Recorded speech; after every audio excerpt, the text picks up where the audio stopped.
नमस्कार दोस्तों, मेरा नाम है मनीष कुमार सिंह और आपका बहुत बहुत स्वागत करता हूं मैं 4 PM महाराष्ट्र में। दोस्तों, महाराष्ट्र में अभी तक चाहे वो महायुति हो, चाहे वो एमवीए हो, किसी भी गठबंधन से सीट शेयरिंग को लेकर के अभी तक ये नहीं कहा गया है कि कौन सी पार्टी कितने सीटों पर चुनाव लड़ेगी। मैं अगर बात करूं महायुति की, तो महायुति में जो तीनों बड़े दल हैं, एकनाथ शिंदे की शिवसेना, अजीत पवार की एनसीपी और बीजेपी, तीनों ही दलों के बीच में बैठक तो हो रही है, लेकिन कौन कितने सीटों पर चुनाव लड़ने जा रहा है इस बार महाराष्ट्र में, ये अभी तक सामने नहीं आया है। अब जब सीटों का बंटवारा ही तय नहीं है, तो ऐसे में अगर कोई पार्टी करीब करीब 100 सीटों पर चुनाव लड़ने की अपनी तैयारी शुरू कर दे, तो जाहिर सी बात है कि वो एक मैसेज देना चाह रही है अपने सहयोगी दलों को। और ऐसा ही कुछ हो रहा है इन दिनों महाराष्ट्र में, जहां एकनाथ शिंदे जो है अपनी जो शिवसेना है उनकी, उनके साथ में उन्होंने लगभग 100 सीटों पर चुनाव लड़ने की, विधानसभा चुनाव लड़ने की तैयारी शुरू कर दी है। अब सबसे बड़ा सवाल कि एकनाथ शिंदे इस स्टेप से क्या मैसेज देना चाह रहे हैं बीजेपी को और अपने सहयोगी दलों को जो महायुति में उनके साथ है।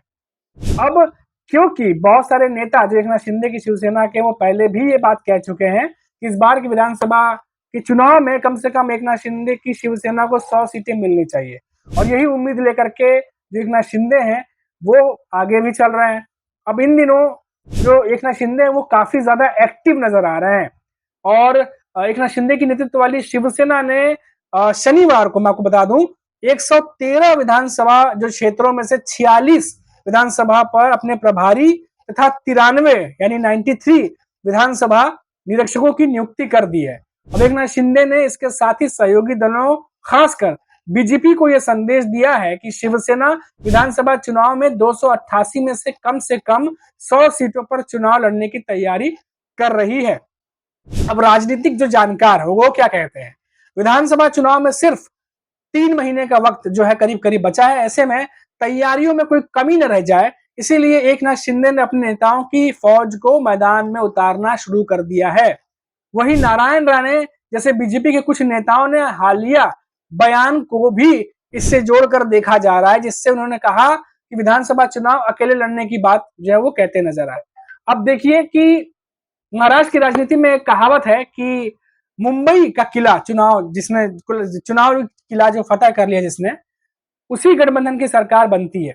अब मुख्यमंत्री एकनाथ शिंदे ने मुंबई के 36 में से 18 सीटों पर चुनाव प्रभारियों के नाम की घोषणा कर दी है।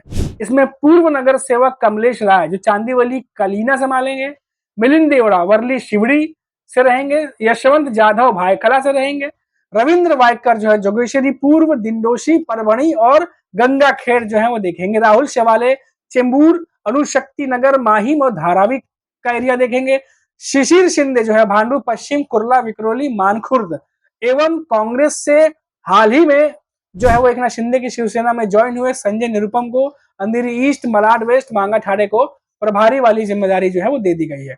अब एकनाथ शिंदे जो है उनके कई सारे नेता हैं, कई सारी खबरें ऐसी जो आ रही हैं, जो रिपोर्ट्स आ रही हैं, उसमें ये भी है कि जो नवी मुंबई की जो सीट है उस पर भी जो एकनाथ शिंदे हैं उनकी नजर है। तो अब देखिए कि किस तरीके से एकनाथ शिंदे ने अपनी तैयारियां जो है वो शुरू कर दी हैं। अब कहा जा रहा है कि क्या ये एक तीर से दो निशाने साधने की कोशिश की जा रही है एकनाथ शिंदे की तरफ से। एक तरफ तो तैयारियां जोर शोर से कर दी जा रही हैं ताकि सहयोगी दलों को एक मैसेज भी दिया जा सके, विरोधियों को ये दिखाया भी जा सके कि हमारी तैयारी कितनी जबरदस्त चल रही है। साथ ही साथ जहां उन्हें उम्मीद है कि कम सीटें हो सकती हैं, वहां ये भी मैसेज दी जा रही है कि कम सीटें नहीं दी जाएं, क्योंकि 100 सीटों की तैयारी उनकी तरफ से की जा रही है।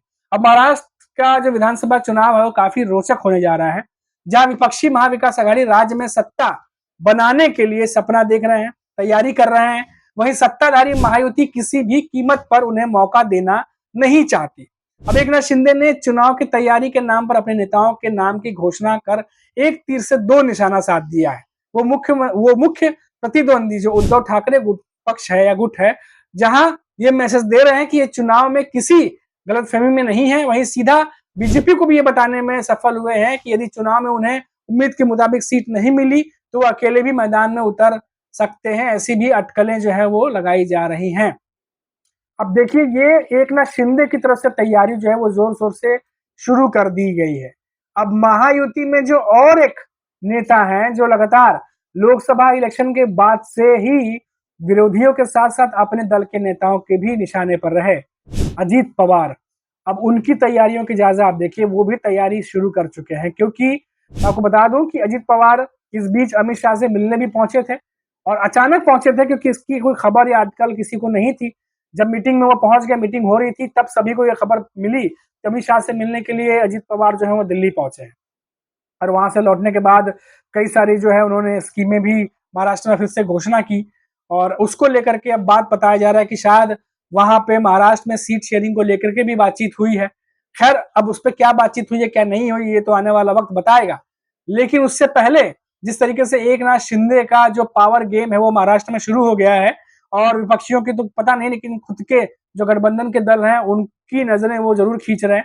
अब अजीत पवार का पावर गेम भी देखिए कैसे वो अपना शुरू कर रहे हैं। अब मैं आपको बता दूं कि जो बीजेपी में जो अजीत पवार हैं, एकनाथ शिंदे हैं, उन्होंने जो अपना अपना पावर गेम शुरू कर दिया। अजीत पवार की एनसीपी जो है वो 4 ही सीट जीत पाई थी लोकसभा चुनाव में, सभी को पता है। इसके बाद वो लगातार जो है वो जूझ रहे थे और अपनी जमीन जो है वो मजबूत करने की कोशिश कर रहे हैं इस बार विधानसभा चुनाव में अजीत पवार। और लोकसभा चुनाव में मिली मात के बाद अजीत पवार जो है सियासी जमीन को मजबूत करने के लिए महाराष्ट्र में अब जन सम्मान यात्रा जो है वो निकालने जा रहे हैं। जन सम्मान यात्रा का नेतृत्व कर रहे हैं एनसीपी के प्रदेश अध्यक्ष जो है सुनील तटकरे। वो कहते हैं कि अजित पवार के नेतृत्व में नासिक से यात्रा शुरू होगी और राज्य के सभी 288 विधानसभा क्षेत्रों से होकर गुजरेगी। यानी बहुत बड़ी जो यात्रा है जन सम्मान यात्रा, जिसमें 288 विधानसभा क्षेत्रों को कवर करने की बात कह रहे हैं सुनील तटकरे। ये बहुत बड़े अपने आप में एक आंकड़ा है। और उन्होंने कहा कि अजीत पवार पिछले 35 वर्षों से प्रभावी राजनीति का कार्य कर रहे हैं, जिन्हें लेकर जन जन तक पहुंचाने का प्लान है। यानी जैसा कि मैंने आपको पहले भी हम लोगों ने अपने वीडियो में और खबरों में बताया था कि जो मानसून सत्र में जो बजट पेश हुआ है उसमें जो स्कीम, जो योजनाएं लोगों के लिए लाया गया है, जिसको कि एनडीए गठबंधन बजट जो है चुनावी बजट कह रहा था, अब उन स्कीमों को लेकर के जो है अब ये चुनाव प्रचार एक तरीके से जन संपर्क जो है इनका, उसके थ्रू जो है ये लोगों तक पहुंच रहे हैं जन सम्मान यात्रा के थ्रू। और सारी अपनी जो स्कीम है, जो योजनाएं हैं, जो लोक लुभावन तमाम बातें कही गई थी वो जनता तक पहुंचाएंगे, ताकि लोगों को ये पता चले कि स्कीम्स जो है वो महाराष्ट्र की जनता लेकर के आई है। और महायुति के नेताओं को, खासकर अजीत पवार को, इससे ये उम्मीद है कि इन सारे स्कीमों के बदौलत जो वो लेकर के आए हैं, चाहे वो लाडली बहना वाली हो, चाहे वो सिलेंडर पर छूट देने की बात हो, ये तमाम योजनाएं जो है उनके हक में काम करेंगी और विधानसभा के चुनाव में उन्हें इसका फायदा भी मिलेगा। और इसी चीज को लेकर के जो है अजीत पवार अब आगे बढ़ रहे हैं, जिसको सुनील तटकरे तमाम बातें जो है वो बता रहे हैं। अब देखिए कि इसी के चलते जो है कैंपेन करने वाली जो कंपनी है अजीत पवार ने, वो भी एक हायर कर रखी है, जो पूरा चुनाव कैंपेन जो है उनका देखेगी महाराष्ट्र में।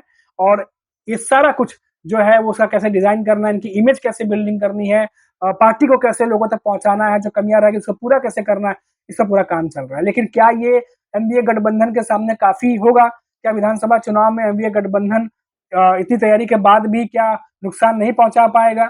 ये अपने आप में बहुत बड़ा सवाल है, क्योंकि एनडीए गठबंधन में इन दिनों जो नेता हैं वो लगातार जनता से जुड़े हुए हैं। लोकसभा चुनाव में भी हमने देखा कि जनता का झुकाव उनकी तरफ ज्यादा है। अब ये तमाम कवायद जो महायुति के नेता कर रहे हैं, ये अब कितनी जनता को, महाराष्ट्र की जनता को अपनी तरफ खींच पाते हैं, ये तो आने वाला फिर अब वक्त ही बता पाएगा। अभी के लिए फिलहाल इतना ही, फिर लौटेंगे तो बात करेंगे महाराष्ट्र से किसी बड़ी खबर पर। तब तक के लिए मुझे इजाजत दीजिए। नमस्कार।